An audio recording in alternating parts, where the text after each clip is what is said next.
കോഴിക്കോട്ട് നിന്ന് ദീപക് ധർമ്മടം കൂടി വിവരങ്ങളുമായി ചേരുന്നുണ്ട്. ദീപക്, എന്താണ് കോഴിക്കോട്ട് നിന്ന് പങ്കുവെക്കാൻ കഴിയുന്ന വിവരങ്ങൾ? നേരത്തെ അവിടെ രാവിലെ ഓട്ടോറിക്ഷകളൊക്കെ സർവീസ് നടത്തുന്നുണ്ടായിരുന്നു. പിന്നീട് സമരാനുകൂലികൾ സ്വീകരിച്ച സമീപനം എന്താണ്? എവിടെയെങ്കിലും വാഹനങ്ങൾ തടയുന്ന നിലയുണ്ടായിട്ടുണ്ടോ? അനിഷ്ട സംഭവങ്ങൾ റിപ്പോർട്ട് ചെയ്തിട്ടുണ്ടോ ദീപക്?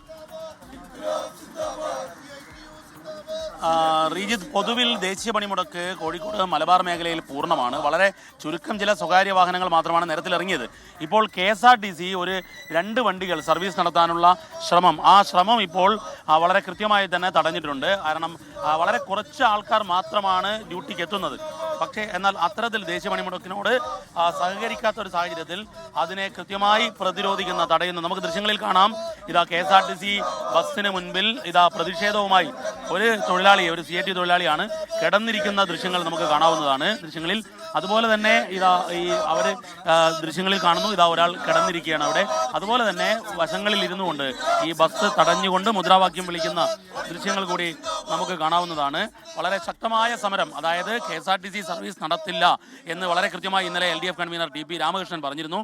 പക്ഷേ മന്ത്രി ആദ്യം ഇത് ഡയസോൺ പ്രഖ്യാപിച്ചുകൊണ്ട് സർവീസ് നടത്തുമെന്ന് പറഞ്ഞു. പക്ഷേ വളരെ കൃത്യമായി LDF കൺവീനർ ഉൾപ്പെടെ മറ്റ് നേതാക്കളെല്ലാം തന്നെ സമരം ശക്തമായിരിക്കുമെന്നും KSRTC സർവീസ് നടത്തില്ല എന്നും അറിയിച്ചിരുന്നു. അത്തരമൊരു ഘട്ടത്തിലാണ് CIT പ്രവർത്തകരോട് നമുക്ക് ചോദിക്കാം, ഏത് സാഹചര്യത്തിലാണ് ഈ സർവീസ് ആരംഭിച്ചത്, നിങ്ങൾ തടഞ്ഞത്?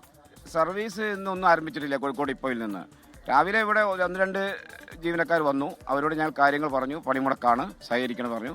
അവർ ഇതിൻ്റെ ഒരു സാധാരണ നടപടിക്രമ നിലയിൽ ലോക്ക് ഷീറ്റ് വാങ്ങുകയും ബസ് എടുത്ത് ഇവിടേക്ക് വരികയും ഞങ്ങൾ ബസ് തടയുകയായിട്ടുള്ളത്. അവരെങ്ങനെ സഹകരിക്കുന്നുണ്ടോ, അതോ അവർ പോകണം എന്നുള്ള വാശിയിലാണ്? അല്ല, വാശിയിലൊന്നുമില്ല, അവർ സഹകരിക്കുന്നുണ്ട്. മറ്റൊന്ന്, ഇപ്പോൾ ഒരു തൊഴിലാളി ഇവിടെ കിടന്നിരിക്കുകയാണ്. പ്രതിഷേധം അത്രമേൽ ശക്തമാണോ? പ്രതിഷേധം അത്രമേൽ ശക്തമാണ്. എന്താണ് പൊതുവിൽ ഞങ്ങളുടെ പ്രതിഷേധ സമരം ശക്തം തന്നെയാണ്, അതിലൊരു മാറ്റമില്ല. നമുക്ക് ഇവിടെ കിടന്ന് പ്രതിഷേധിക്കുന്ന ഒരു തൊഴിലാളിയുണ്ട്. ആ തൊഴിലാളിയുടെ അരികിലേക്ക് ഞാൻ ഇരിക്കാം. കിടന്നുകൊണ്ടാണ് പ്രതിഷേധം.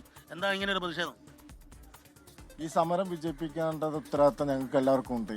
ഈ സമരം വിജയിപ്പിക്കേണ്ട ഭാഗമായിട്ടാണ് ഇത്തരത്തിലുള്ള ഒരു രീതിയിലേക്കുള്ള ഒരു പ്രതിഷേധം ഇവിടെ സംഘടിപ്പിച്ചിട്ടുള്ളത്. മറ്റൊന്ന്, ഇവര് സർവീസ് നടത്തണമെന്ന വാശി ആർക്കെങ്കിലും ഉണ്ടോ? അതിലുള്ള പ്രതിഷേധമാണോ? അതിന്റെ ഭാഗമായിട്ടാണല്ലോ നമ്മൾ ഇവിടെ ഇങ്ങനെ ഒരു തടയൽ രീതിയിലേക്ക് നമ്മൾ എത്തിച്ചേരേണ്ട സാഹചര്യം ഉണ്ടായിട്ടുള്ളത്. അതിന്റെ ഭാഗമായിട്ടാണ് നമ്മൾ തടയാൻ തന്നെ തീരുമാനിച്ചിട്ടുള്ളത്. ഈ സാധാരണ തൊഴിലാളി സമരങ്ങളിൽ ഇങ്ങനെ കിടന്നുള്ള പ്രതിഷേധങ്ങളൊക്കെ ഇപ്പം ഇല്ലാതായിക്കൊണ്ടിരിക്കുന്ന ഒരു ഘട്ടമാണ്. ആ ഘട്ടത്തിലും അങ്ങ് കിടന്നുകൊണ്ട് പ്രതിഷേധിക്കുകയാണ്. ബസ്സിന് മുൻപിൽ നിലത്ത് കിടന്നുകൊണ്ടാണ് പ്രതിഷേധം. ഈ സമരം എന്ന് പറഞ്ഞു കഴിഞ്ഞാൽ ഞങ്ങളൊരു ജീവിത സമരമായിട്ടാണ് ഞങ്ങൾ ഈ സമരത്തെ കാണുന്നത്. ഇത് വിജയിപ്പിക്കേണ്ട ഉത്തരവാദിത്തം ഞങ്ങൾക്ക് ഓരോരുത്തർക്കും, ഞങ്ങളുടെ തൊഴിലാളികൾക്ക് ഓരോരുത്തർക്കും ഉണ്ട്. അതിന്റെ ഭാഗമായിട്ടാണ് ഇത്തരത്തിലുള്ള രീതിയിലേക്ക് ഈ സമരം എത്തിച്ചേർന്നിട്ടുള്ളത്. Thank you. റീജിത്ത്, ഇതാണ് അവസ്ഥ. വളരെ ശക്തമായ പ്രതിഷേധം, ശക്തമായ സമരം തുടരുന്നു. നമുക്ക് പൊതുവിൽ കോഴിക്കോട്ട് KSRTC ബസ്സുകൾ സമരാനുകൂലികൾ തടഞ്ഞിരിക്കുന്നു. കോഴിക്കോട് ഡിപ്പോയിൽ നിന്ന്, KSRTC ഡിപ്പോയിൽ നിന്ന് ഒരു സർവീസും നടത്തിയിട്ടില്ല എന്നാണ് സമരാനുകൂലികൾ പറയുന്നത്.